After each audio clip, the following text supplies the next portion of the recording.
చాలా అవమానకరమైన విషయం, ఇది చాలా బాధాకరమైన విషయం. ఎస్ఐఆర్ లో చాలా గ్రౌండ్ లెవెల్లో చాలా సమస్యలు ఉన్నాయని నిన్న ఎంతమంది అధికారులకు మొరపెట్టుకున్నా ఎవ్వరు ఫోన్ లిఫ్ట్ చేయడం లేదు. అపాయింట్ చేసిన బిఎల్ఓలు ఎవరైతే ఉన్నారో, అయ్యో పాపం మాకు వద్దు ఈ డ్యూటీ, బిఎల్ఓ మేము ఆశా వర్కర్లుగా కూడా హెల్త్ డిపార్ట్మెంట్ లో కూడా డ్యూటీ చేస్తున్నాము, ఎస్ఎఫ్ఏలోగా చేస్తున్నాము, వేరే డ్యూటీస్ మాకు ఉన్నాయి, మేము వద్దన్నా కూడా ఈ బిఎల్ఓ డ్యూటీస్ మాకేసారు, మేము ఎందుకు అంటే ప్రజలు అక్కడ పోలింగ్ స్టేషన్లలో మేము వస్తున్నామని వాళ్ళే ఇన్ఫర్మేషన్ ఇస్తారు. ఇదే రీతి గ్రౌండ్ లెవెల్లో పోలింగ్ స్టేషన్లలో కూడా జరుగుతుంది.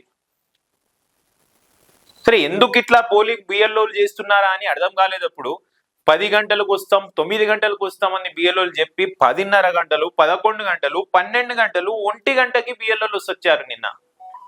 సో ప్రజలు పిచ్చోల్లా కనిపిస్తున్నారా మీకు? ఎస్ఐఆర్ అనేది ఒక సున్నితమైన ప్రక్రియ. ఒకప్పుడు 2002లో ఎస్ఐఆర్ లో పాల్గొనలేదని, ఇప్పుడు ఆ 2002లో లిస్ట్ లో పేరు రాలేదని చాలా మంది బాధపడుతున్నారు. సో మళ్ళా అదే ప్రక్రియ ఇప్పుడున్న ప్రజలు ఇప్పుడు ఎస్ఐఆర్ చేయకపోతే మళ్ళా రాబోయే తరానికి మన రాబోయే తరానికి ఎవరైతే ఉంటారో, మన పిల్లలు ఉంటారో, ఆ రాబోయే తరం ఉంటుందో మళ్ళా ఈ ఎస్ఐఆర్ ను అప్పుడు రిఫరెన్స్ తీసుకోవచ్చు. మళ్ళా 2026 ఎస్ఐఆర్ లో తీసుకుంటే 2036, 2046లోనే మీరు లిస్ట్ వస్తుందని అప్పుడు చెప్పొచ్చు. ఇప్పుడు చేయకపోతే ఎట్లా? నీ ప్రజల్లో ఒక ఆందోళన, ప్రజలు బాధపడుతున్నారు. ఎలాంటి విషయాలు ఏం చేయాలో ప్రజలకు అర్థం చేయడం లేదు.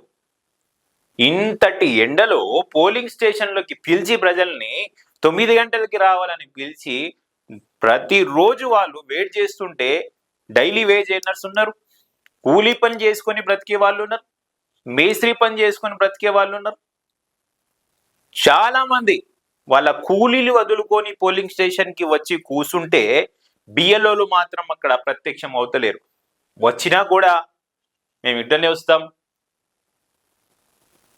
మాకు వేరే పనులు ఉన్నాయి, మాకు వద్దు అన్నా ఇది అంటగట్టారు అని బిఎల్ఎల్లు ప్రత్యక్షంగా చెప్తున్నారు. దానికి నేను సాక్ష్యం, ఆధారాలు కూడా చూపిస్తా. మళ్ళీ ఎందుకు ఇట్లా ఉంది అంటే జోనల్ కమిషనర్ స్థాయి మనిషి అలా ఉంటే గ్రౌండ్ లెవెల్లో బిఎల్ఎల్ ఎందుకు ఉండరు అనేది నా ప్రశ్న.